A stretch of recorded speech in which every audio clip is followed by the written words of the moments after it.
Olha, são vários os desafios, mas eu acho que os dois grandes desafios do prefeito, saúde e o menor. Eu acho que nós temos que começar a investir no menor, começar a investir muito no menor. Nós precisamos construir um sistema penitenciário mais saudável, um sistema penitenciário mais, vamos dizer assim, eficaz. Nosso relacionamento hoje com o CNJ, com os conselheiros, conheço todos eles, com a ministra Eliana, com o ministro Brito, o presidente, é excelente. Sem imprensa nós não conseguimos realmente ter uma democracia e eu acho que o meu relacionamento com a imprensa tem sido muito bom. O preso precisa trabalhar, precisa construir escola, construir estrada, construir ponte, construir prédios públicos, o preso precisa começar a trabalhar, prestar um serviço público, isso precisa ser feito. No cartão de visita de hoje, recebemos o presidente do Tribunal de Justiça de São Paulo, desembargador Ivan Sartori.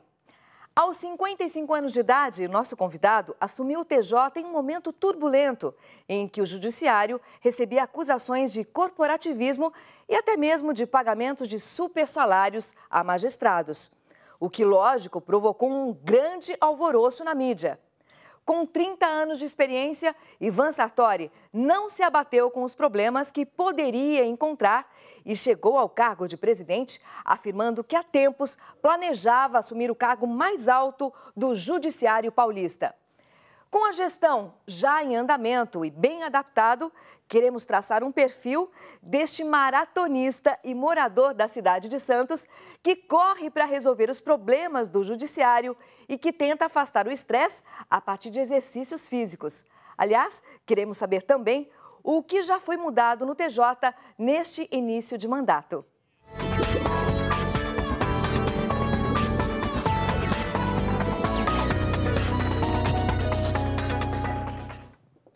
Bom, doutor Ivan Sartori, antes de falar sobre o Tribunal de Justiça, eu queria saber quais as maiores lembranças da sua infância.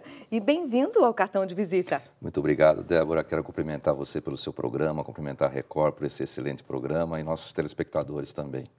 Como é que foi, então, sua Olha, infância? a minha Conta um infância sempre foi muito feliz, né? Eu lembro de umas passagens assim, até pitorescas. Meu pai fazia com que eu lesse alguns livros do Machado de Assis, a coleção do Machado de Assis. Ele me tomava à noite aquela coleção para saber se eu tinha lido. Tomava a leitura da noite para ver se eu tinha realmente executado a minha tarefa. E certa feita eu não tive tempo de ler e repeti uma história das primeiras que eu havia lido. E ele já percebeu que eu não havia lido e me deu um croque na cabeça, falando, você não leu, você tem que ler e tal. E isso também me ajudou muito, porque eu acabei aperfeiçoando bastante o meu português. Pegou gosto pela leitura, E peguei gosto né? pela leitura. E, lógico, a nossa profissão é ler, né, Débora? Nossa profissão é leitura, leitura, leitura e nós temos que estudar sempre, né?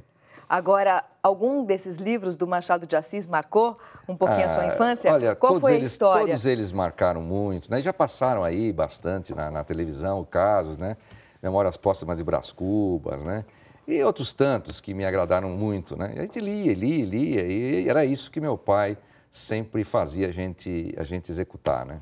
E desde cedo o senhor já imaginava entrar para a magistratura? O meu pai é advogado há muitos anos. Meu pai tem 84 anos, é advogado há uns 60 anos, mais ou menos. E ele me levava desde pequeno ao fórum. Né? Me levava para despachar com o juiz. Eu tinha 6, 7 anos. E a partir dali eu comecei a pegar gosto pela magistratura. Tanto que eu estudei exclusivamente para ser juiz. Quando me formei, acabei trabalhando um período com meu pai, e antes mesmo de me formar, trabalhei também com outros advogados. E aconteceu que eu resolvi ir para a magistratura. Eu acabei ganhando, passei a ganhar até menos do que eu ganhava no escritório do meu pai. E meu pai não entendia. Mas por que você vai fazer isso? Por que você vai entrar na magistratura? Você vai ganhar menos, isso não existe. Sonho é sonho, né, doutor? Sonho é sonho. E eu não me arrependo. Eu, sinceramente, sempre foi um sonho ser juiz. Gosto de ser juiz. Tem uma missão, eu acho que a gente tem uma missão para cumprir. Você pode ajudar muito as pessoas sendo juiz, isso é muito importante. Bom, o senhor é o mais jovem presidente da história da Corte Paulista. No início da sua gestão, ocorreu uma certa desconfiança por parte dos juízes mais antigos? Como é que foi isso? Conta pra gente, doutor. Débora, eu estive num órgão especial por 2 vezes, depois que veio a emenda 45, os integrantes do órgão especial, que antes só eram pela antiguidade, órgão especial vamos dizer, faz a vez do plenário. Quando uma corte é muito grande, então nós temos um órgão especial que faz a vez do plenário do tribunal. E o órgão especial sempre participaram os mais antigos do órgão especial, integraram os mais antigos. Depois da emenda 45, metade passou a ser por eleição.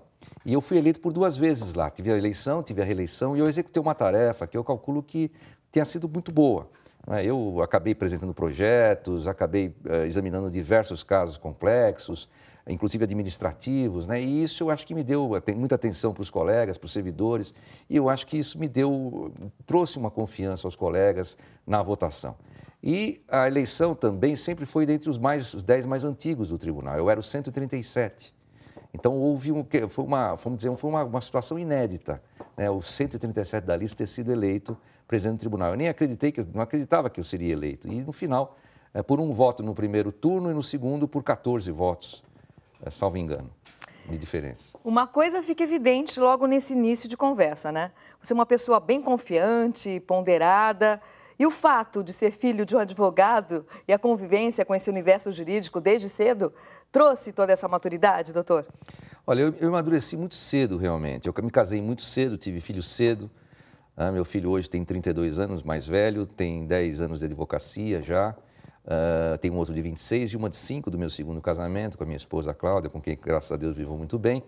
E eu me amadureci muito cedo, essa é a grande verdade. Eu entrei cedo na faculdade, eu me casei cedo e durante um tempo, depois acabei separando a primeira vez e acabei voltando um pouco para aquela fase que eu tinha perdido, né, com esse tempo todo, e eu acho que do meu jeito eu fui fazendo da minha vida uma vida bastante produtiva, bastante agradável. Agora sua família parece uma faculdade, né? Seu pai é advogado, tem as suas irmãs, não é? Advogadas, seu irmãs. Filho advogado. Meu filho é advogado, a minha irmã do meio ela tinha feito letras e depois ela acabou fazendo advocacia mais tarde, trabalha com meu pai. A outra irmã, também a mais velha, é advogada trabalhista de sucesso, não é? E também tem os sobrinhos que estão se formando agora, advogados. Eu falei que era uma faculdade. É uma faculdade de advocacia. Pois é, todo mundo tem gosto ali pela... E conversam muito sobre o trabalho? Muito, é isso? Demais. O meu pai conversa o tempo todo, às vezes eu gosto de conversar com ele sobre o trabalho, mas às vezes eu estou um pouco cansado de falar de direito e ele continua falando, vamos desviar um pouco o papo, vamos conversar outra coisa, pai? Uma das grandes polêmicas no começo do ano era em relação às declarações da ministra Eliana Calmon. Certa vez o senhor chegou a dizer que houve exageros por parte dela. Como é que é o relacionamento hoje do TJ de São Paulo com o Conselho Nacional de Justiça, doutor? Excelente, excelente. O que aconteceu? Eu procurei a ministra Calmon, passei a ela todo o meu inconformismo, expliquei o porquê que eu achava que naquele ponto ela não estava agindo corretamente, porque ela estava generalizando, ou se não estava, parecia que estava. Ela foi extremamente receptiva. Era uma pessoa também de grandes ideias, muito bem intencionada. E com isso surgiu até uma certa parceria, né? Com a questão dos precatórios. Ela veio, eu falei, não, vamos lá, ministro, traga o pessoal seu para a gente dar uma olhada nos precatórios, que era um problema sério que nós tínhamos no tribunal. E ainda temos, mas estamos resolvendo, porque acabei criando um mutirão e estamos expedindo guias, etc. e tal. A coisa está fluindo muito. E ela acabou se tornando nossa parceira, inclusive. O senhor acredita que sair do gabinete, enfrentar a situação cara a cara, é uma forma de resolver os problemas? Eu acho que sim, é uma forma. Você tem que ir atrás dos problemas para resolvê-los, você não pode se esconder. Se você se esconde, você não vai resolver, ele vai estar lá o problema. Então, eu acho que a gente tem que ir a campo e tem que tentar resolver. Então, nosso relacionamento hoje com o CNJ, com os conselheiros, conheço todos eles, com a ministra Eliana, com o ministro Brito, o presidente, é excelente. E com os próprios ministros do STF também. Sair um pouquinho da formalidade, quer dizer que ajuda às vezes, não é, doutor? A ideia nossa foi justamente essa. Nós recebemos todos no gabinete, deputados, prefeitos, governador, quem quer que seja, nós estamos recebendo servidor, desembargador, juiz, qualquer um do povo que queira conhecer o magistrado também, quem queira conhecer o presidente, eu recebo também. Então, e os conselhos, eu ouço os conselhos, os advogados vão lá, o advogado da área da família me aconselha determinadas situações, o outro advogado da outra área me aconselha para outras tantas problemas que nós temos, e a gente vai acertando, o juiz aconselha por isso, para determinados problemas que tem na vara dele, ou naquela situação. E eu tenho também, eu instituí lá o CETRA, que é o Centro de Aperfeiçoamento e Apoio ao Servidor. Então, o servidor passou a ser acolhido pelo CETRA com seus problemas e nós procuramos resolver os problemas do servidor. E lá também tem o Fale com o Presidente. Então, ele pode se dirigir diretamente ao presidente e eu estou em cima dessas comunicações, desses e-mails, dessas missivas, dessas cartas, para saber exatamente qual é o problema do nosso servidor, problema de trabalho, etc. e tal. Qual foi o melhor conselho que o senhor já ouviu como presidente do TJ? O maior conselho que eu ouvi foi de 2 presidentes do tribunal, 2 ex-presidentes do tribunal já aposentados. Siga a sua intuição. Foi o que eles disseram. Eu fui pedir conselho para os dois, um o Francis Davis, o outro o Nigro Conceição. Eles disseram, nós não temos conselho, siga a tua intuição. Aqui você está sempre pisando em ovos, siga a tua intuição. E tem aquela vozinha que sopra mesmo? Olha, siga por esse lado e não por esse? Sim, tem. Eu me sinto muito forte espiritualmente, né? Eu sou muito religioso e eu me sinto muito forte espiritualmente. E isso me facilita um pouco, né? Falta dinheiro no Judiciário Paulista? Será que é verdade? Por quê? Como é que o Estado, que tem o maior Tribunal de Justiça do Brasil, não tem dinheiro suficiente? O que é que o senhor tem feito para mudar esse cenário? Olha, o que nós temos lá é o seguinte. Na verdade, esse dinheiro que é mandado ao Judiciário seria suficiente se ele estivesse em boas condições. Acontece que nós pegamos o Judiciário bastante defasado.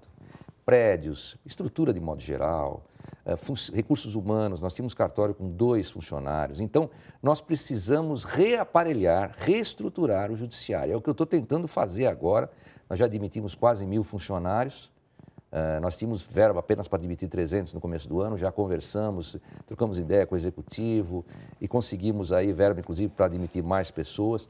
Nós também temos o Fundo Especial de Despesa do Tribunal, que tem várias receitas, como, por exemplo, taxa de desarquivamento, certidões e o próprio chamado spread, que é uma expressão, vamos dizer assim, um pouco confundida, que não é o spread no sentido bancário, mas é uma tarifa que é paga pelo banco sobre aquele depósito judicial que fica a seu dispor. Então, isso todos os tribunais do país vêm cobrando, isso está sendo até regulamentado pelo CNJ e sempre foi assim. Então, estamos fechando agora também um aumento com o Banco do Brasil.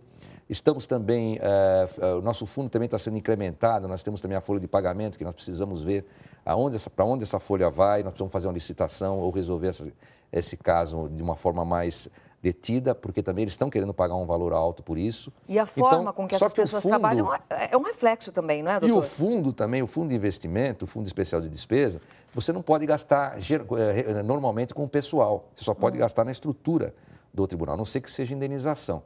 Com base nisso também, que eu vou começar a pagar agora esse mês os atrasados dos servidores, pagar parceladamente os atrasados dos servidores, que eu quero que o servidor tenha. Conseguimos um aumento, já conseguimos também a database dos servidores em março, foi inédito isso, porque nunca o TJ pagou a database no mesmo mês em que ela vencia, não é?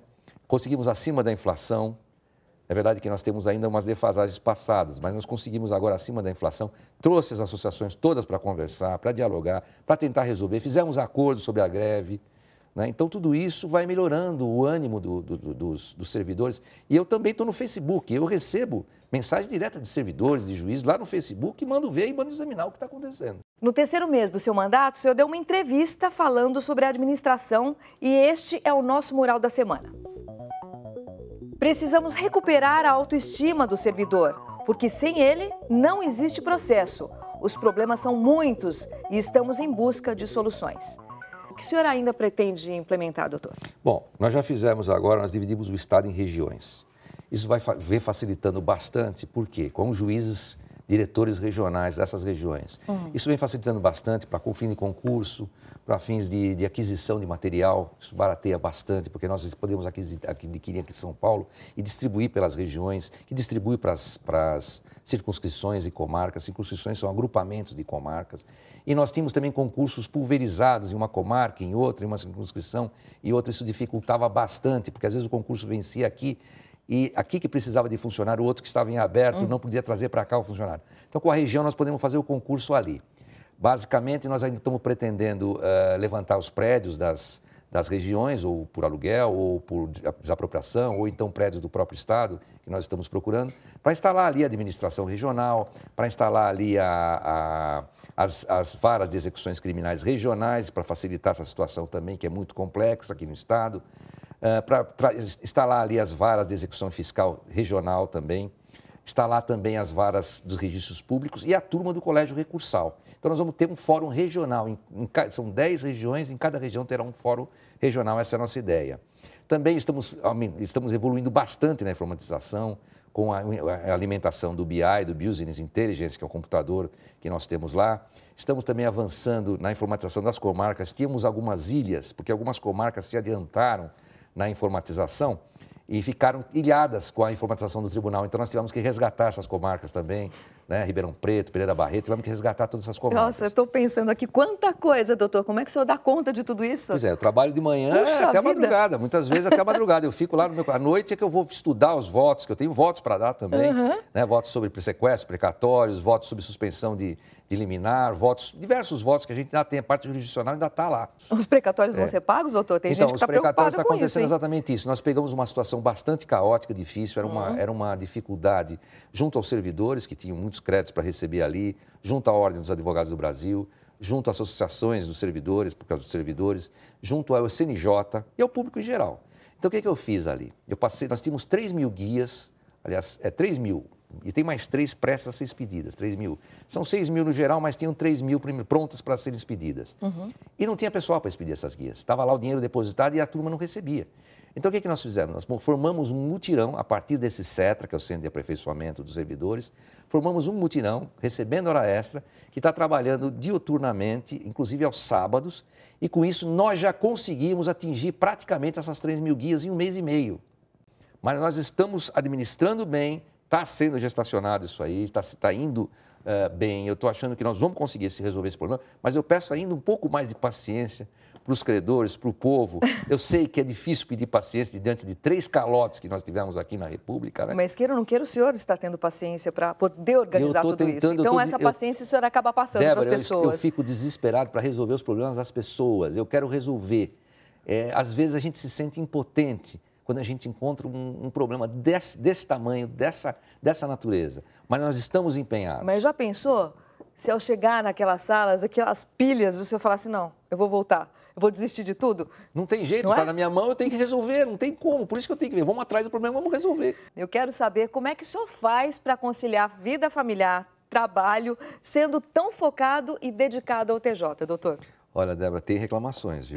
Tem reclamações, mas eu procuro reservar o fim de semana para ficar com a minha família. Tanto que às vezes eu sou convidado para casamento, convidado para alguma viagem ou para alguma coisa, e eu falo, olha, desculpe, mas o fim de semana eu procuro ficar mais com a minha família. Embora também trabalhe no fim de semana. Às vezes a gente se recolhe lá no escritório, pega o computador, pega o tablet e aí vem a reclamação. Mas a minha mulher também está bastante ocupada com as tarefas dela, não só porque a gente tem uma filha de 5 anos, né, e ela se dedica muito à nossa filha, como eu também me dedico, mas ela se dedica demais à nossa filha. Eu percebi o seu carinho com ela, viu?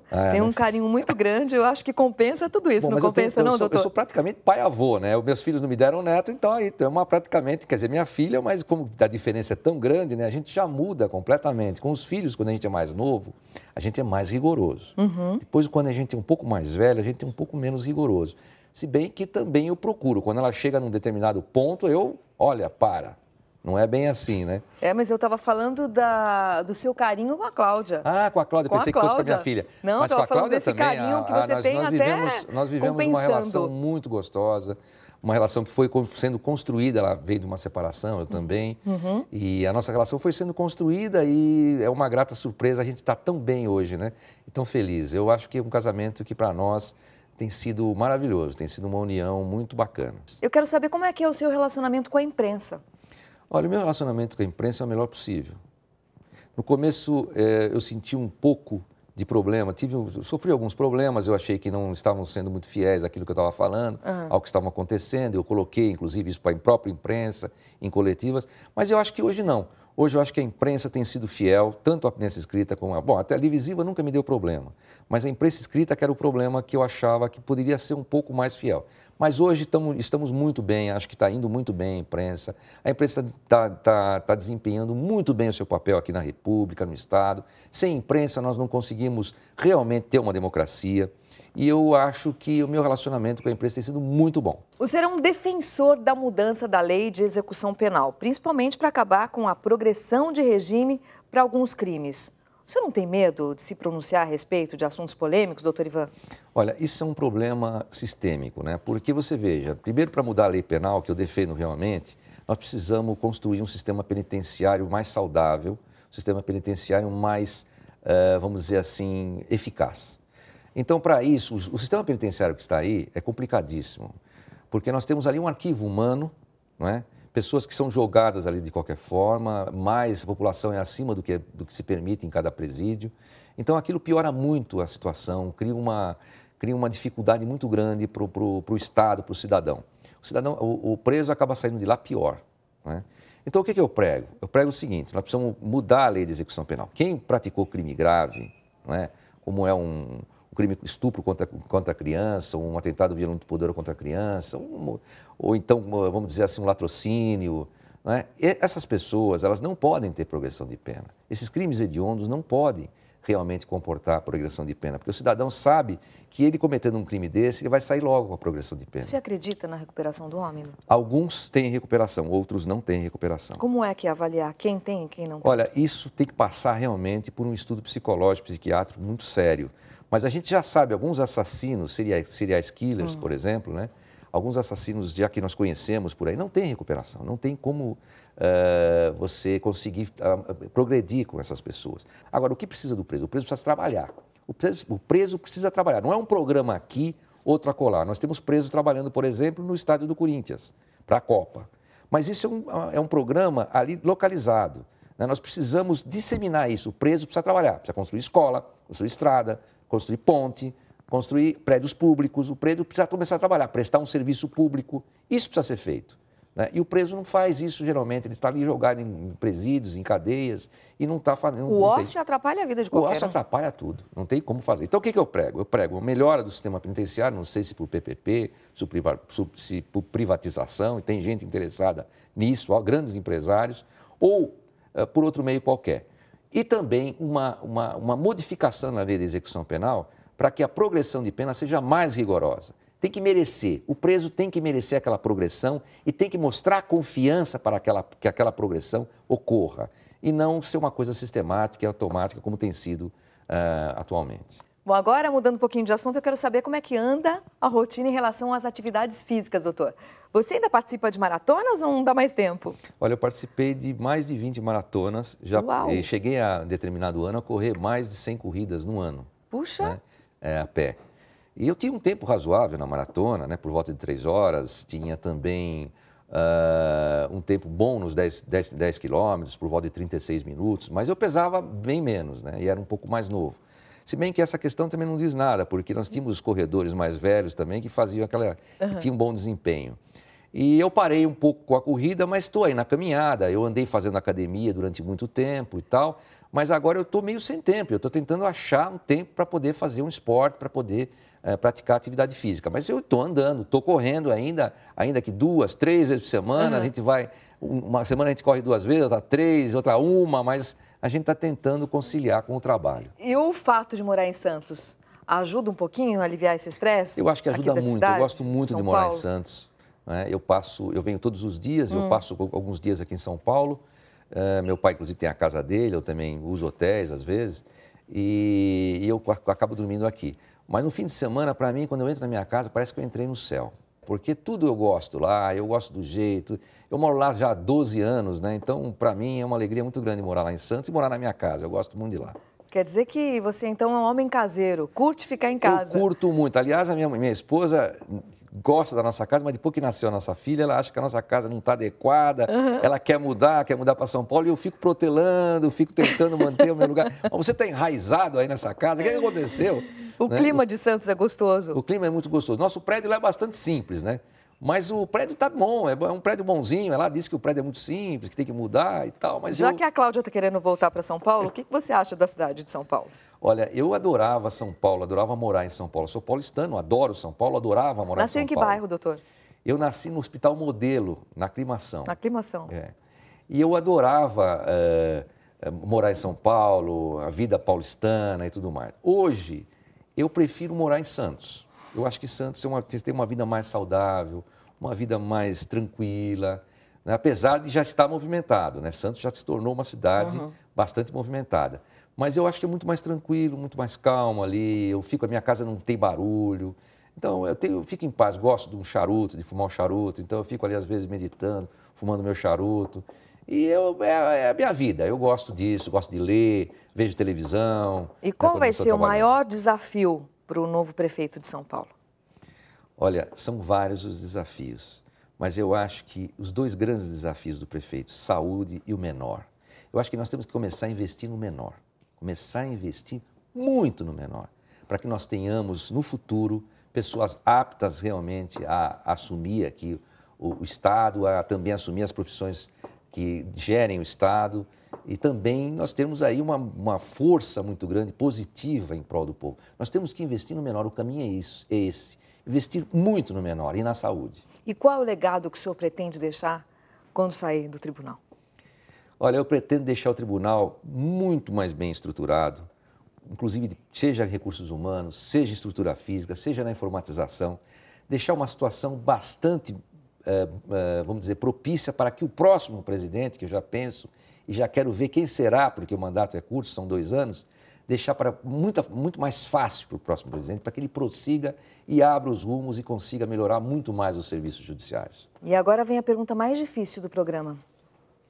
Pode se preparar, doutor. Nossa! Eu quero saber, como uma forma de homenagear alguém importante ou até alguém que o senhor não conheça pessoalmente, para quem o doutor Ivan entrega o seu cartão de visita? Olha, eu entrego o meu cartão de visita para um cidadão que está há muitos anos lá no meu tribunal e no cerimonial, e vem dirigindo o cerimonial, que é um exemplo de pessoa, que é o poeta Paulo Bonfim. Nos últimos meses, foram vários pedidos de entrevista e uma dificuldade imensa para conseguir uma data. Porém, nunca houve uma recusa e sim uma incompatibilidade de agendas devido ao grande número de compromissos do presidente do Tribunal de Justiça de São Paulo. Chegar ao cargo mais alto do Judiciário paulista tem esses tipos de problemas. Se, por um lado, há uma grande realização profissional, por outro, há um tempo menor com a família e com o pai, que é um grande conselheiro. E ficou claro ao longo da entrevista, é de fundamental importância para este homem de 55 anos que assumiu o TJ em um momento difícil e, aos poucos, vem colocando tudo em ordem. É para ele, que em diversos momentos abre mão do convívio em família, formado em sua maioria por advogados, para contribuir para a formação de um Brasil honesto e melhor, que eu entrego o meu cartão de visita de hoje. Record News, jornalismo 24 horas de plantão.